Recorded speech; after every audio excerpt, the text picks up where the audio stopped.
जय माता दी। जी हाँ दोस्तों, जिंदगी झंडवा फिर भी घमंडवा, ये किसका डायलॉग है? आप लोग तो जान ही चुके होंगे कि रवि किशन की बॉलीवुड सुपरस्टार एंड भोजपुरी अभिनेता।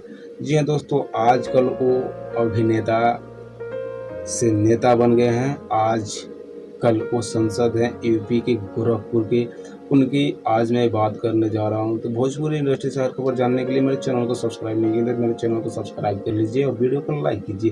तो जी हाँ दोस्तों, रवि किशन और मिथुन चक्रवर्ती बॉलीवुड के दो सुपरस्टार आज बंगाल की चुनावी रैली में दिखे। तो जी हाँ दोस्तों, बंगाल में चुनावी रैली चल रही है, उसमें रवि किशन और मिथुन चक्रवर्ती दोनों लोग चुनाव प्रचार कर रहे हैं बीजेपी की तरफ से। तो जी हाँ दोस्तों, भोजपुरी इंडस्ट्री के सुपर स्टार रवि किशन जिंदगी झंड पर फिर भी घमंड बा, वो बंगाल के रैली में कूद पड़े हैं। चुनाव वहां चल रहा है जो कि जोर शोर से लगा हुआ है। वो चुनाव सर पे है, वहां लगातार रैलियां चल रही है।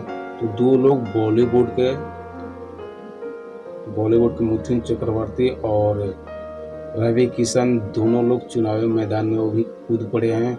वहां दोनों लोग दिखे मंच पर, काफी लोगों दर्शकों को पसंद आए रवि किशन। वही लुक, वही डायलॉग, वही तगड़ी आवाज। तो जी हाँ दोस्तों, ये वीडियो आप लोगों को अच्छी लगी तो मेरे वीडियो को, चैनल को सब्सक्राइब कीजिए, वीडियो को लाइक कीजिए, नहीं लगे तो डिसलाइक कीजिए। मिलते हैं अगली वीडियो में। हाँ, एक और है खबर, मैंने अपने डिस्क्रिप्शन बॉक्स में वीडियो डाले हैं खेसारी लाल के बारे में। तो जी दोस्तों, आप लोग देखना चाहते हैं तो जाकर के देख सकते हैं। मिलते हैं अगली वीडियो में, तब तक के लिए जय माता दी।